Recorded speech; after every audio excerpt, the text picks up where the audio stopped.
This land can offer something else than pain. Raise my flag, down my clothes.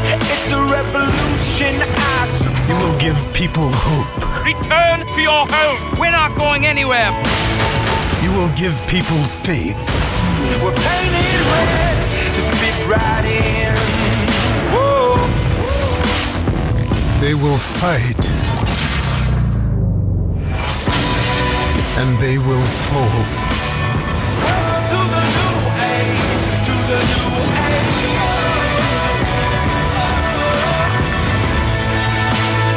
But in time, they will rise for their freedom.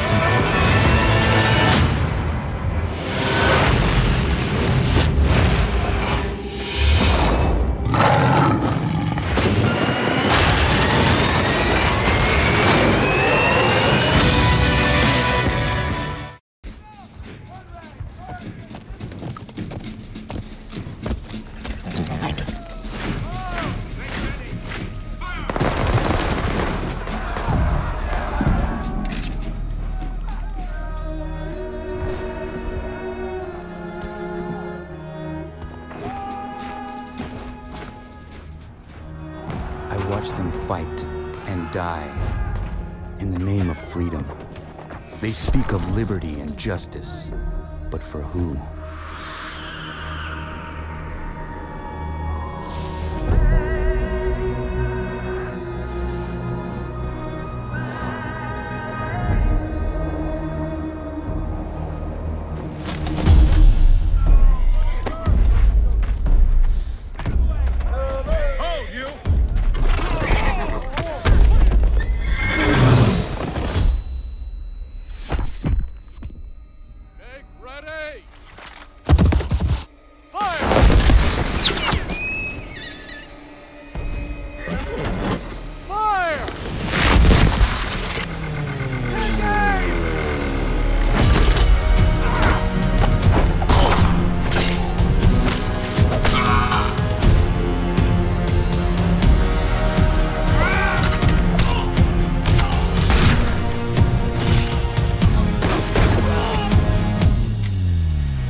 On him!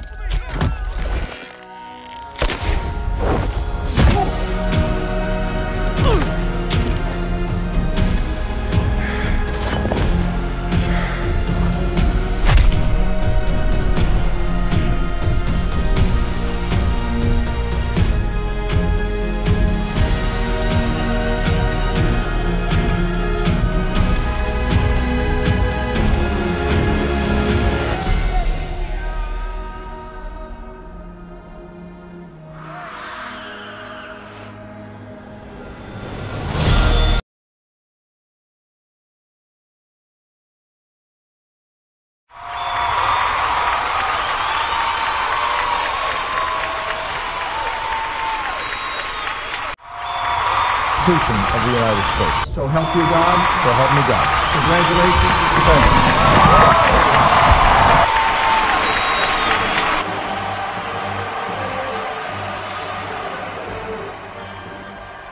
So this is how liberty dies.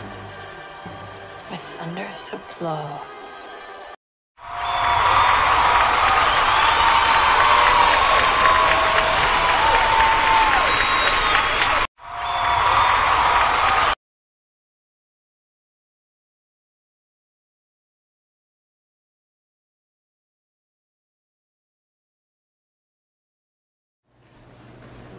Next up, we have, well, I actually been skipping this card because there's no name on it.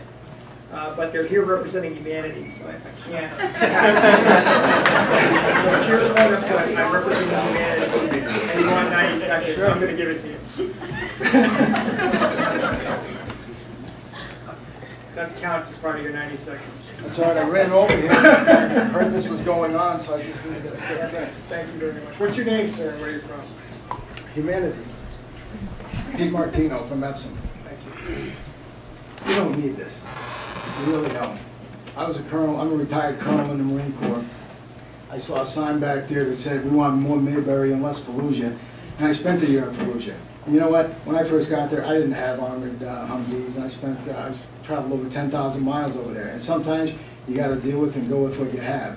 And so that's part of the job, for one. The second thing is, when I was in Iraq, I was in charge. I was the Ministry of Defense coordinator. My job was to man, train, and equip the Iraqi army in Al-Anbar, Najaf, Karbala, and northern Babila provinces.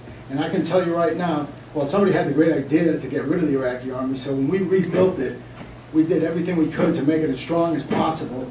And I'll tell you right now, Homeland Security would kick their butts in a week. What's happening here is we're building a domestic military because it's unlawful or unconstitutional to use American troops on American soil. So what we're doing is we're building a military. My best friend, who's a SWAT officer in Nashua, who came to Iraq with me to train the Iraqi police, sent me an email with a picture of him in the media on the streets of Watertown, Mass, wearing the exact same combat gear that we had in Iraq, only it was a different color. And the way we do things in the military is called task organization. You take a command and then you attach units to it in order to accomplish the mission. What's happening is Homeland Security is pre-staging gear, equipment, consistent. What they're trying to do is use standardized vehicles, standardized equipment. I saw a picture in the Boston Globe during the marathon bombing where there was a state police officer, actually there were two officers, they both had identical helmets, flak jackets, weapons, everything I wore in Iraq, only it was all blue. The officer on one side had a big patch on his back that said Massachusetts State Police. Another officer next to him, his patch said Boston Police. And so what we're doing here, and let's not kid about it, we're building a domestic army and we're shrinking the military because the government is afraid of its own citizens. The last time more than 10 terrorists were in the same place at one time was September 11th, and all these vehicles in the world wouldn't have prevented it, nor would it have helped anybody. So I don't know where we're going to use this many vehicles and this many troops.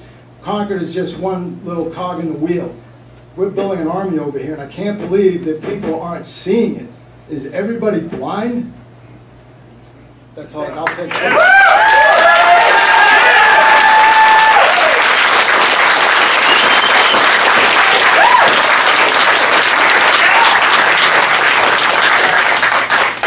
Please, I know it's a passionate issue, but if you please, for the first time, I'm asking you not to boo or clap one way or the other.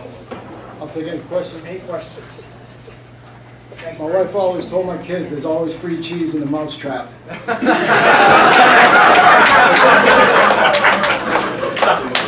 All right, Ray Fitzgerald.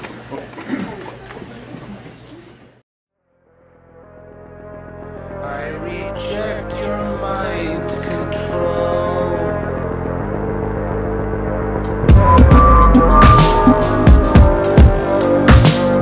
Living in a police state.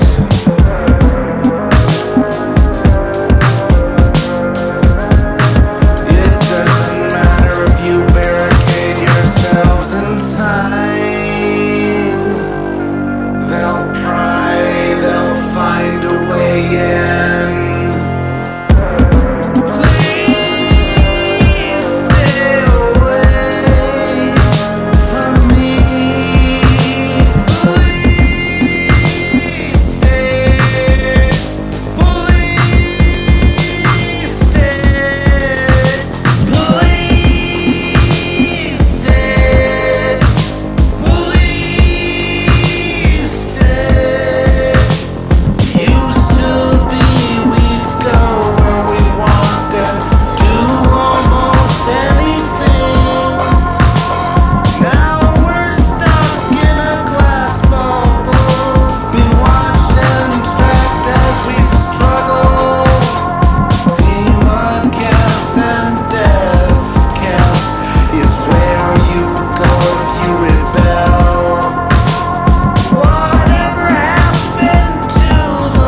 Hello everybody, it's June 18th, 2015, and this is another update on Jade Helm. We've been seeing so much footage that's going on across America. Jade Helm is not 7 states, Jade Helm is 50 states. And there's FEMA in there, there's the UN is all over. Vehicles are being found left and right, citizens are pulling their weight, and they are standing up to this kind of tyranny that's happening right now. We need to be vigilant, we need to stand, we need to rise, and we need to defeat this before they surround us and before they continue on their objective. We don't know how martial law will be obtained. We don't know when they're going to be coming exactly, but we do know they're setting up the stages for it. They're staging their war. That's why all the equipment is being moved across America, as it is huge trainloads of things coming out of Canada, being moved to the West Coast, East Coast, Southern states, Northern states. It's just unheard of, the count of military equipment that we're putting in our own country. Guys, this is not normal. This never been done before, and this is not a drill. Jade Helm is not a drill. Please, people, stand up. Make some noise right now. If we continue to let this go on and let our taxpayer money surround us and kill us, it will be our own taxpayer money that eventually led to our death. This is where we can stand up and we can fight this. There isn't much time left. Every day we're getting one day closer to losing what we have of our freedom left. And I just want to urge you guys all to stand with me. Stand with all of us. Find a vet. Find out what the vets are saying.